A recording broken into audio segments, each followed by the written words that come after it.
매달 2천만 원이 통장에 찍힌다는 꿈을 가슴에 품고 수십 년을 버텨온 사람들이 있습니다. 새벽 첫 버스를 타며 도시락을 싸들고 출근하던 그 긴 세월이 마침내 연금 수령일이라는 이름의 결실로 돌아오는 날을 상상하며 살아온 사람들입니다. 그런데 설레는 마음으로 휴대전화 문자를 확인한 순간 그 기대는 차갑게 식어버립니다.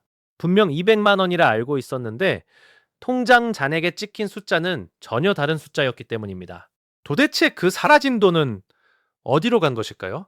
누군가 가져간 것인지 아니면 처음부터 이런 구조였는지 오늘 그 불편한 진실을 하나씩 꺼내보겠습니다. 시작하기에 앞서 구독과 좋아요 눌러주시면 영상 제작에 큰 힘이 됩니다. 국민연금연구원이 발표한 보고서에 따르면 연금 수령자 중 약 20세만 9천 가구가 건강보험 피부양자 자격을 잃고 지역가입자로 전환되는 상황에 처해 있습니다. 이 가구들이 새롭게 부담해야 하는 건강보험료는 월 평균 22만 원에 달한다고 합니다. 22만 원이면 결코 작은 돈이 아닙니다. 한 달 식비의 절반이 되고 전기료와 통신비를 합친 것보다도 많은 금액입니다. 이것이 단지 특별한 누군가의 이야기가 아니라 지금 이 순간에도 연금을 받고 있거나 곧 받게 될 수많은 사람들의 현실이라는 점이 이 문제를 더욱 심각하게 만듭니다. 세금 이야기도 빠질 수 없습니다. 국민연금은 과세대상 소득으로 분류되어 있어 일정 금액을 초과하면 연금소득세를 원천징수 방식으로 떼어갑니다. 기초연금은 전액비과세인데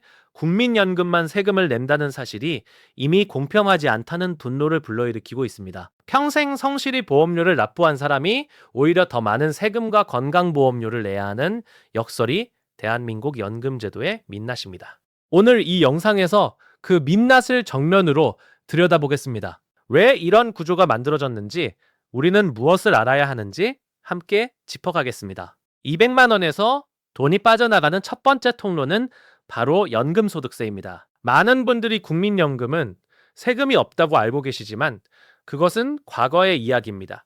1999년 이전에 납부한 보험료에서 발생한 연금 수령분은 비과세이지만 이후 납부한 보험료에서 발생한 수령분은 과세 대상입니다. 현재 연금을 받는 분들의 대부분이 2000년 이후에도 한참 더 보험료를 냈기 때문에 사실상 연금의 상당 부분이 과세 범위 안에 들어오게 됩니다. 연간 수령액이 770만 원 이하라면 연금소득공제를 통해 세금이 거의 나오지 않지만 월 2천만 원이면 연간으로 2,400만 원이므로 이 기준선을 훨씬 넘어섭니다. 연간 2,400만 원을 기준으로 연금소득 공제액을 계산하면 약 800만 원 수준이 공제되고 여기에 본인 기본공제 150만 원을 더하면 과세 표준은 약 1,420만 원 정도가 됩니다. 이 금액의 종합소득세율을 적용하면 연간 수십만 원의 세금이 매달 원천징수 방식으로 빠져나갑니다. 금액으로 치면 월 3만 원에서 5만 원 수준이지만 이것이 시작일 뿐이라는 점이 문제입니다. 세금은 단독으로 작용하는 것이 아니라 건강보험료라는 훨씬 더 큰 덩어리와 함께 작용하기 때문입니다. 그리고 다른 소득이 생기거나 부동산을 보유하고 있다면 종합소득세 합산 과정에서 세금은 더욱 불어날 수 있습니다. 세금만 봤을 때는 그나마 견딜만해 보입니다. 그런데 진짜 문제는 지금부터입니다. 바로 건강보험료라는 두 번째 통로가 입을 크게 벌리고 있습니다. 2022년 9월 건강보험 부가체계 2단계 개편이 조용히 시행되었습니다. 이때까지만 해도 많은 사람들이 이 변화의 의미를 제대로 이해하지 못했습니다. 개편 전에는 공적연금 수령액이 연 3,400만 원을 넘지 않으면 자녀의 직장 건강보험에 피부양자로 등재된 채 보험료를 한 푼도 내지 않을 수 있었습니다. 그런데 이 기준이 단숨에 연 2천만 원으로 낮아졌습니다. 월로 환산하면 약 1,117만 원을 초과하는 연금소득이 있으면 피부양자 자격을 잃게 된다는 뜻입니다. 월 200만 원을 받는 사람은 이 기준을 가볍게 초과합니다. 그 결과 자녀 직장보험에 얹혀있던 부모님이 어느 날 갑자기 지역가입자로 독립 전환되는 상황이 벌어집니다. 지역가입자가 되면 소득뿐 아니라 재산까지 건강보험료 산정 기준에 포함됩니다. 집 한 채라도 있으면 재산보험료가 추가되어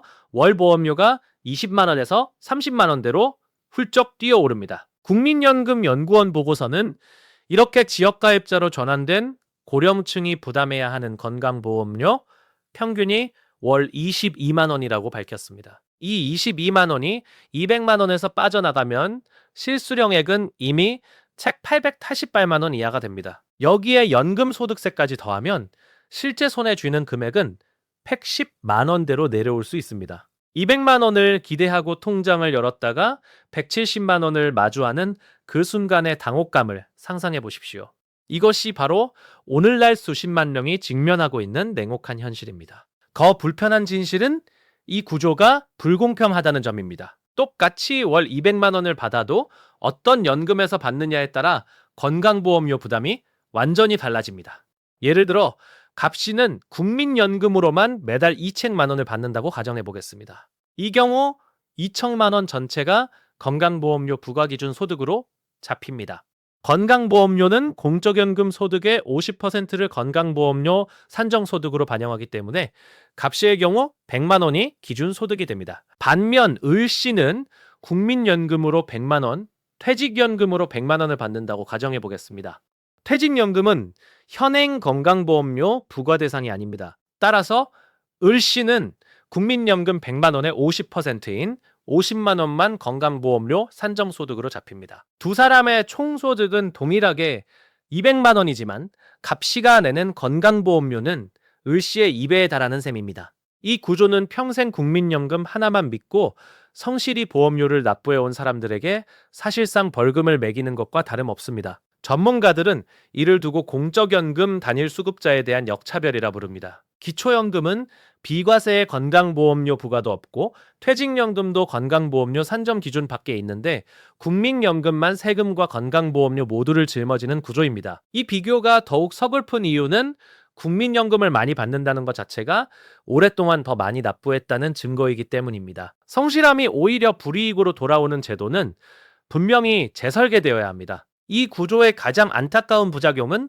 사람들의 선택을 왜곡한다는 점입니다. 건강보험료 부담이 두려운 나머지 연금을 더 많이 받을 수 있는 나이까지 기다리지 않고 일부러 일찍 수령 신청을 하는 사람들이 늘고 있습니다. 조기노령연금은 법정 수령 나이보다 최대 5년을 앞당겨 받을 수 있지만 1년당 6%씩 연금액이 영구 감액됩니다. 5년을 앞당기면 평생 원래 연금의 70%만 받게 됩니다.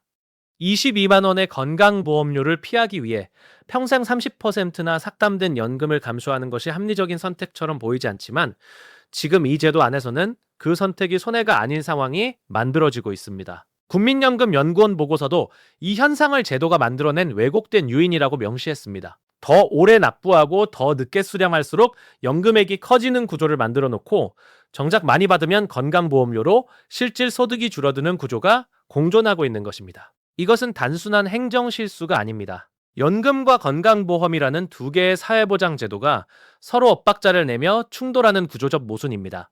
그리고 그 모순의 대가를 고스란히 치르는 것은 제도를 믿고 평생을 바쳐온 평범한 시민들입니다. 전문가들은 지금이라도 세금과 건강보험료를 제한, 실질 가처분 연금소득을 기준으로 제도를 전면 재설계해야 한다고 입을 모읍니다. 이 문제가 우리 모두의 미래라는 사실을 기억하면서 침묵하지 않고 함께 목소리를 내는 것이 필요한 시점입니다.